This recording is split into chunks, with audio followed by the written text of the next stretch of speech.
Hello everybody, welcome back to the channel. We've got a pretty interesting video for you today. As I mentioned before, if you've been watching my content, you know that I do not have much experience with Roseheart Fanatic Williams. And in no small part, thanks to a guild member called Save Ukraine, who is letting me on his account to use his glorious Williams. It is an S tier, giant killer, defier, skill damage, holy armor. Absolutely wonderful copy. He's allowing me to use it, to play with it, experiment, and so what I decided to do was to test, because this was a mystery to me. Anyway, up until this point, which artifact was best for RFW for a round 1 nuke? I had not the foggiest idea. We had speculations, of course, but because I was unable to use him myself, well, I had not even a singular idea of what exactly would be best or how the math would work out. And so that is what this video is. This is a series of tests that I did with a round 1 nuke. So keep in mind, round 1 nuke. Perhaps you would prefer Roseheart Fanatic Williams to get a round 2 nuke for optimal damage and stage clearing. I still do not know the best way to use him quite yet, but I just figured for a damage test, a round 1 nuke might be the most consistent way to make it happen. So, things to keep in mind. This is endgame, obviously. So that means endgame treasure train. It means an endgame sigil. So I don't want you to take the results that we'll see here as these artifacts are the best in order. There's your tier list. Bam, build so-and-so artifact for RFW. Not the case at all. Things to keep in mind, we have an enormous sigil. We have like 800 or so skill damage on the sigil. We have almost 200 skill damage from the treasure train. We had like 400 skill damage on the stat sheet alone.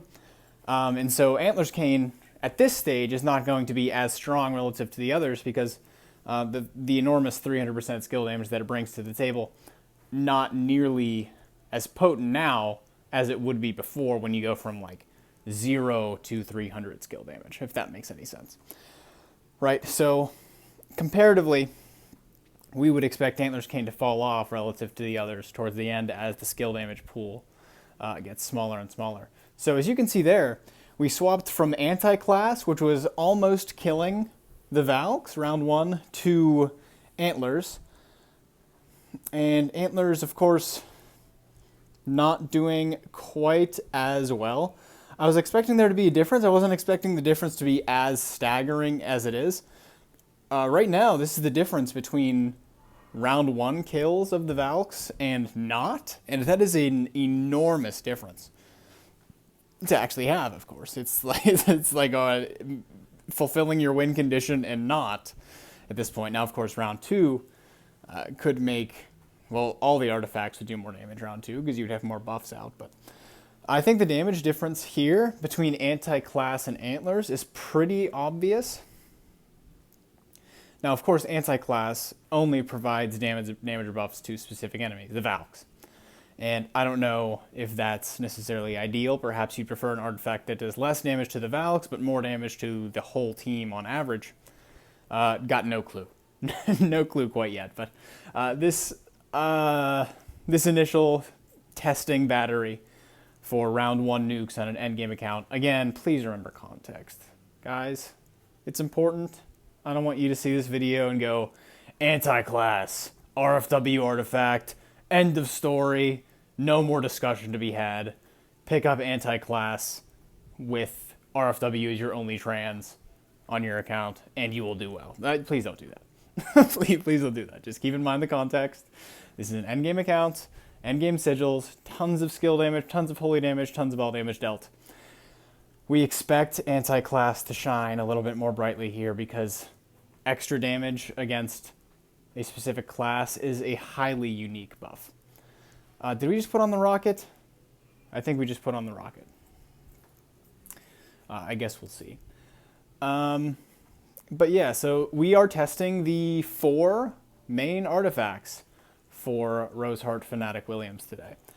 And those are for a round 1 nuke anyway. And those are the Rocket, the God Eater, the Antlers Kane. Yes, this is the Rocket that we have on. Rocket, God Eater, Antlers, and Anti-Class. And those are the non-energy damage dealing artifacts.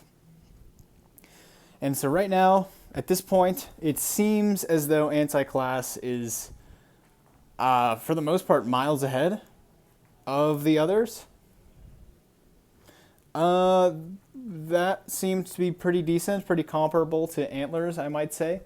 And of course, I did adjust for the stat sheet, so we're not losing crit chance or anything like that between the artifacts. I did my best to overcap on crit chance so that we don't run the risk of, losing crit chance. So Rocket seems to be pretty good too. Keep in mind, we expect Antlers and Rocket to be a little bit stronger than on round 1, whereas Anti-Class doesn't get stronger as time goes on, so keep that in mind. Rocket gains all damage dealt, more all damage dealt than Antlers does, keep in mind.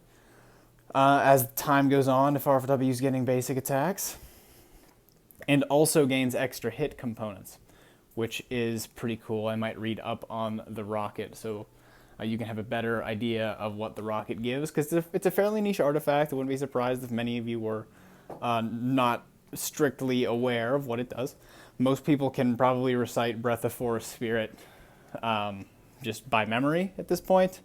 Probably not the case for the Rocket. It's complicated and uncommon. And so now we're going to switch over to God Eater. I was at one point unsure if God Eater was on the account. And so when I recorded this footage, I was pleasantly surprised. I was like, does he have God Eater? He's got like everything else. And so I go over to the artifact area, and sure enough, lo and behold, there it is. It's a splendid God Eater, so now I go hunt that thing down.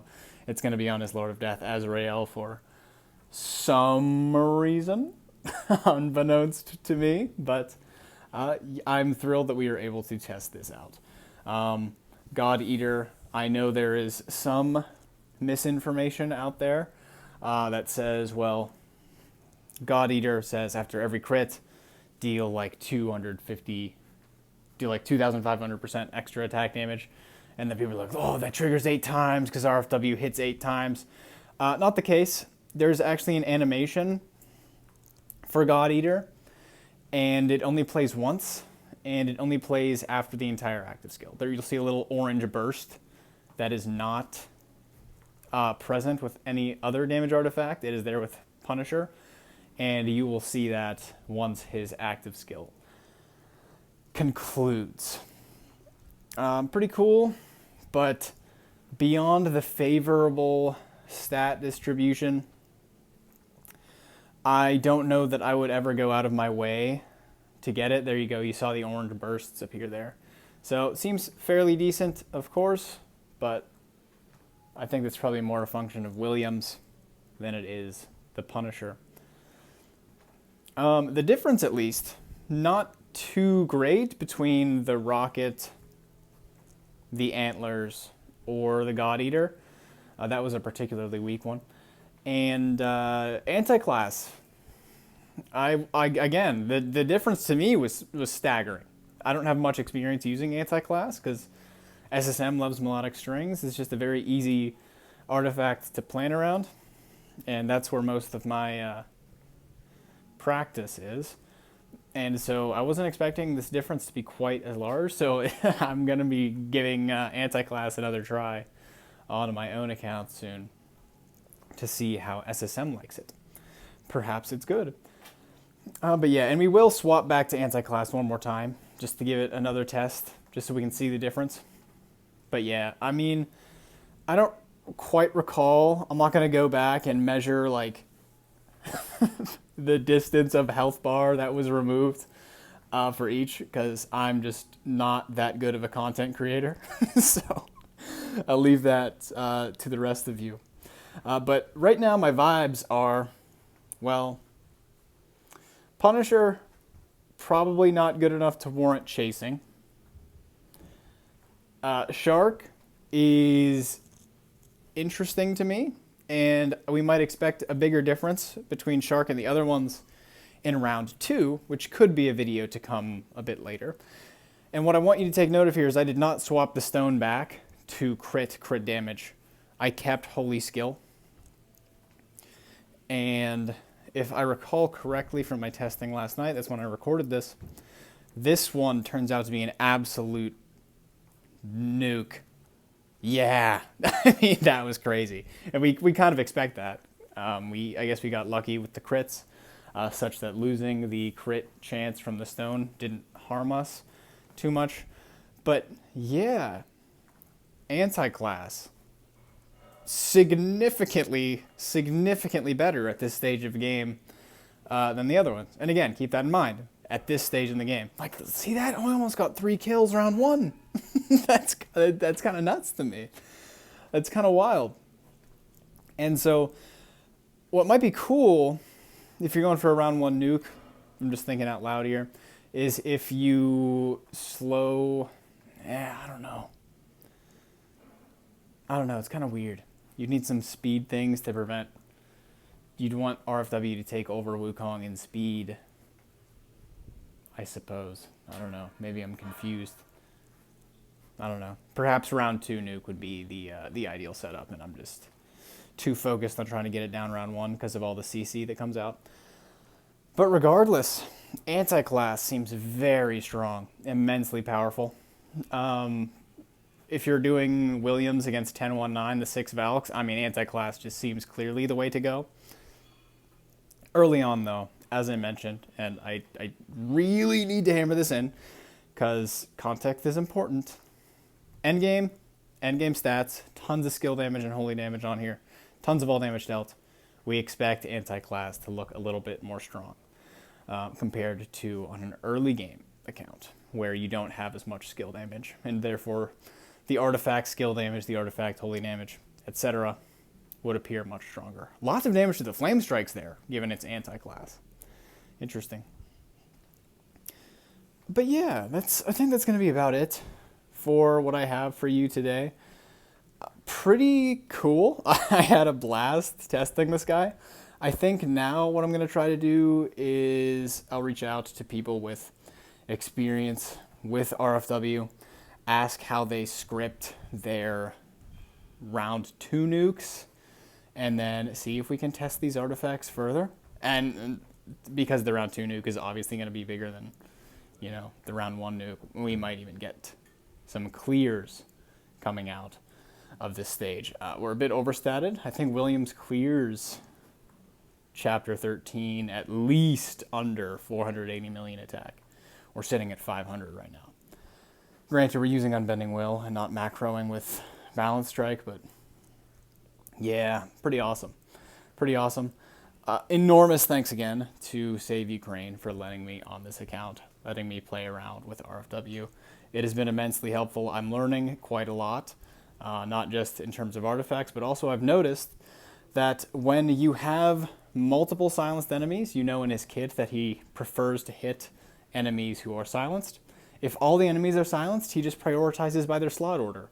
So if all 6 are silenced, he has not attacked yet, he will tend to go for slots 1, 2, and 3, is what I have gleaned from the footage thus far. Like, as you can see there, the Valks. He targets the Valks extremely often, which is not what we would expect if the targeting were just randomly chosen for silenced enemies. And now I don't know if it's judging by the order in which they were silenced. I did not analyze the footage to see if that was the case. But as it stands right now, it seems that when enemies are silenced, it chooses by slot order. Like, there you go. The slots 1, 3, 4, and 5 were silenced. It chose to go for 1, 3, and 4. So pretty cool. The video just looped back on itself. So we can log off now. That's all we got. Here's a reminder of what the stat sheet was at the very beginning. We did, of course, swap the stone, but everything else was remained the same. Artifacts in the stone only changed to correct for missing crit and crit damage. But I believe crit damage was capped regardless of stone and artifact. But yeah, and we used the Wukong core instead of the DGN core there. You saw me make the swap because the DGN core can reduce energy. And if we're going for a round 1 nuke, that is not what you want to do. You want all the enemies to reach their full energy so that we can stack all of blood-soaked flower layers that are required for RFW to get his active skill. But yeah, look at Anti-Class. Definitely a standout choice that I was not expecting to be such a glaring difference. Pretty cool. Pretty cool. Anyways, I hope you enjoyed. Again, massive thank you to Save Ukraine. It's been a pleasure. Thank you for always backpacking me in a Star Expedition. And Ace, you are a much stronger player than I am. Much love, my friend. Thank you very much. And that'll be all for now. Bye-bye. Love you.